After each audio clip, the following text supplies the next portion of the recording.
Hey there, Legal Tea listeners. This is your host, Jenny Roselle. Today's episode of Legal Tea is a cautionary tale where we talk about real-life cases with real-life facts and real-life clients. They're things me or my office have worked on. Though, of course, names are always altered for confidentiality purposes.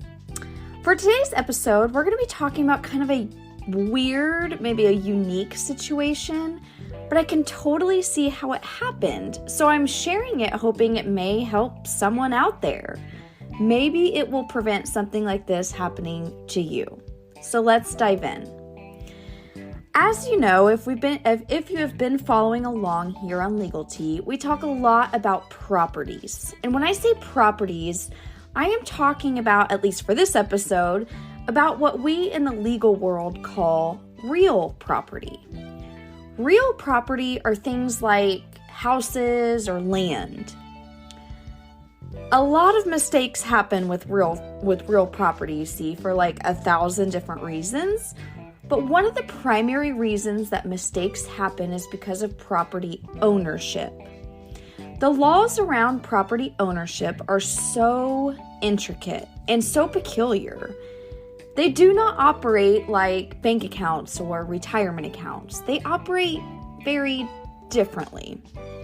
So today's real-life client story, cautionary tale, it will showcase what I mean when I say they operate differently. We primarily have three major players in this story: grandpa, son, and grandson. So 3 generations, right? So one day I have a meeting on my calendar with the grandson, who is at this point in like his 40s, I believe. And funny enough, and completely not related to the story today, I had helped the grandson and his wife with some estate planning. And they were super fun. I really enjoyed their meetings. Though the meeting on my calendar was not about their estate plan, but about his grandpa's house. I was a little confused. The note said that his grandpa was deceased. Or maybe I wasn't confused. I just was more like, what is going on? But I also knew that I didn't have all the information to connect the dots. I knew there was more to the story. So I walk into the meeting and we catch up for a few minutes, and then I say, okay, so what is going on with this house you're talking about? And long story short, the house at issue was originally his grandpa's house. It was sort of run down a little bit, but it wasn't a shack either. And if I recall, I think the value of the house was like $70,000 or so. So he tells me that he's wanting to possibly sell it in the future, but at the very least, he wants to get his wife's name on it. And side note, in the back of my head, I was thinking, how on earth did they not tell me about this when I did their estate plan? Well, I think it's just because that he referred to it often as his grandpa's house. Even though his grandpa's passed away, he referred to it as his grandpa's house. And they just didn't really consider it theirs. At this point in the conversation, I had no idea something about his father, which I will get to. The grandson's father, so the grandpa's son. So as he's telling me about this house, he shares with me that grandpa passed away many, many years ago. And as soon as he says that, in my head, I'm like, okay, well, grandpa's passed away. It's his house. I wonder whose name is on this house. So I keep listening to the grandson, and once he's at a point of sort of at a pause, I excused myself to go grab my laptop. And in case you did not know, property records are public record. So I went to grab my laptop so I could get on the county's website and see whose name was on Grandpa's house. I walk back in, laptop in hand, and I start pulling up the property card. Boom, the house is still in Grandpa's name. And immediately I'm thinking, oh great. I'm going to have to lay the bad news on this grandson that we're going to have to go through probate to get this house legally transferred to Grandpa's only son and the grandson's dad. After all, that's the legally sound, kind of the technical way that the house should be transferred from deceased grandpa through the probate process. So little old me, I start talking about that. I start explaining that we're going to have to go through probate and sorry, but Grandpa's house is going to have to, go to Grandpa's only son, the grandson's dad. And then he said, well, the thing is, Jenny, my dad passed away a few years ago. What? So remember when I said I didn't have all the information because the reason for him coming in for a meeting just didn't make a ton of sense to me? Well, now it does. Long story short, Grandpa's house is still in Grandpa's name, meaning we're having to go through the probate process for Grandpa's house, and the beneficiary of Grandpa's estate is his only son, the grandson's dad, and his estate, which also meant I needed to open a probate estate for the dad, the grandson's dad, for his estate too. So it was like a double whammy, double probate. This poor grandson thought I could just whip up a few deeds to get this house transferred from Grandpa's name into he and his wife's name. That is the way to transfer property, but technically speaking, I had to open probate for both estates to give the grandson the legal authority to sign the deeds. Yikes. So thankfully, the grandson knew I was merely just the bearer of bad news. I truly was not trying to overcomplicate things. Instead, it's my job to make sure what he was trying to do was done right, was done in a legally sound way. So that's what we did. We prepared all the paperwork to open probate for Grandpa, and we prepared all the paperwork to open probate for Dad. And of course, if you're hanging with me here, Grandpa's probate paperwork had Dad's estate as the beneficiary, and Dad's probate paperwork had the grandson as the beneficiary. So you kind of have like the different levels, right? Since this was a first for me, before my office filed the probate paperwork with the court, I actually gave the court a call to explain what is going on, sort of like a courtesy, so that they don't get confused on what the heck I was trying to do. And I can tell they were very appreciative I did that. So fast forward through the probate process, well, the double probate process, and we got the house ultimately transferred to the grandson. Since he was the technical beneficiary of the estates, I had to first transfer it to the grandson only. And then, as the grandson wished to do, we did a deed to add his wife onto the house.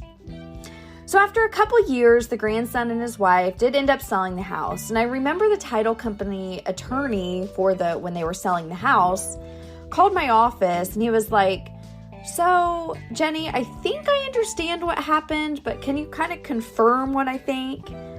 So I explained things, and he replied, Wow, what a mess for the grandson, but hey, nice job on the paperwork and deed work." And I wanted to say, thanks, not my first rodeo, pal, but this is definitely a first for me, this double probate. So way back when, at the beginning of this episode, when I said that property works differently, what did I mean by that? Well, most other kinds of assets, like money, for example, this probably would not have happened because the bank or the financial institution, if it was money, would have stopped things at the first passing and said, "Hey, you need to go see an attorney." They would not have let someone else access the bank account without either court authority through probate or maybe authority through an affidavit through what are called small estate laws, or even, through trust authority if like the deceased person's bank account was held in trust. I suppose what I mean by all of this is that the bank would have stopped things and things would have been dealt with at that first passing.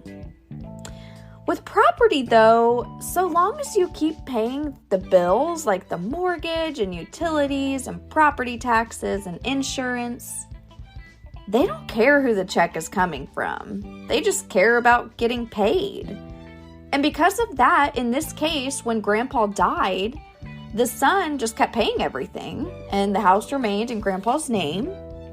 And then when the son died, the grandson, so the client I've been meeting with, the grandson just kept paying things, even though the house was still in grandpa's name. They hadn't tried to sell it yet. They hadn't tried to refinance it yet. And actually, I don't even think there was a mortgage on it. They hadn't really done anything big to cause, a title company, for example, to say, wait, you're not even the owner. Strange, right?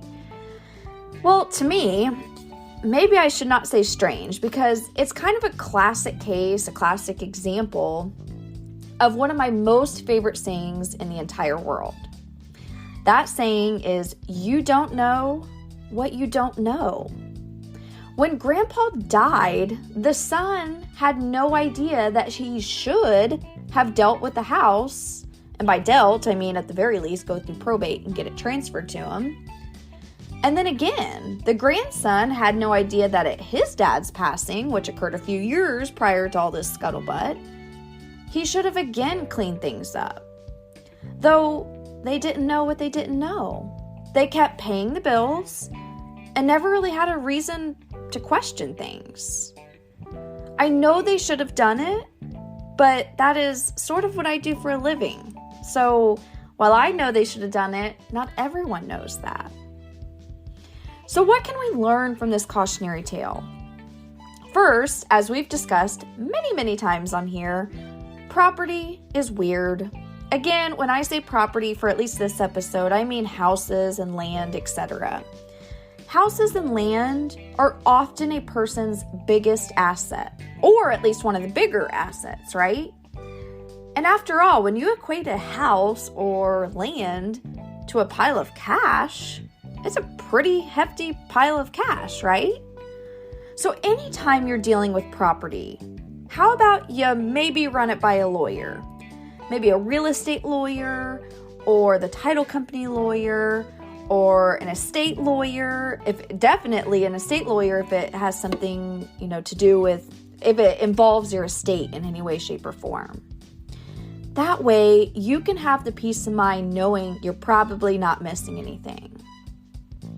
Second, on what we can learn is when someone passes, even if you think things are and should be easy peasy, it's still a good idea to call an estate attorney just to make sure there's nothing to do. I recall a few episodes back explaining my office's kind of internal process when we're called about someone that's passed away, and that person may be wanting some legal help following the passing. So what happens internally is a call gets scheduled between the paralegal and the client, and the paralegal is who handles these type of cases. So the paralegal, she's really able to triage what's going on and whether it's needed or appropriate to get a meeting with the attorney scheduled. For some things, really simple, she'll be like, nope, you're good, all is well, we don't want to waste your time and bring you in. Or if there is anything at all that needs to be discussed, she'll get a meeting with one of the attorneys to get rolling on what should be done. So my message to you is that if you have a loved one pass away, after things calm down a bit, I highly recommend calling an estate attorney to, at the very least, double check to see what, if anything, needs to be done. Had this situation had either had the son in the kind of the second generation called, or had the grandson called much more immediate, we could have gotten rolling on these things so much quicker. Or heck, maybe it's not even probate or anything big. Maybe it's time to update your own estate planning documents to remove the loved one from your own estate plan. Did you consider that? Alrighty, let's wrap up this episode. Next week, oh my goodness. Okay, we are back to the current events, current trends episode topic.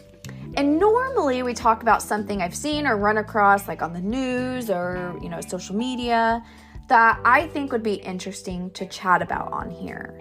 But next episode is going to be different because next week's episode is episode number 52. meaning we've been doing this for 1 whole year. I have no idea where time went, but anyways, on that monumental episode, we're going to look back on some episodes and give updates where some things stand, that we've talked about on here. Something that comes to mind is I just saw a headline when we, way back when, talked about the Denver Broncos and them going up for sale when the owner passed away. I just saw an update that they got sold. So we're going to look back and give updates on where some things stand, and we're going to do just a general, what have we learned in the last year? Alrighty, can't wait for that, Legal Tea listeners. Until then, be well and talk soon.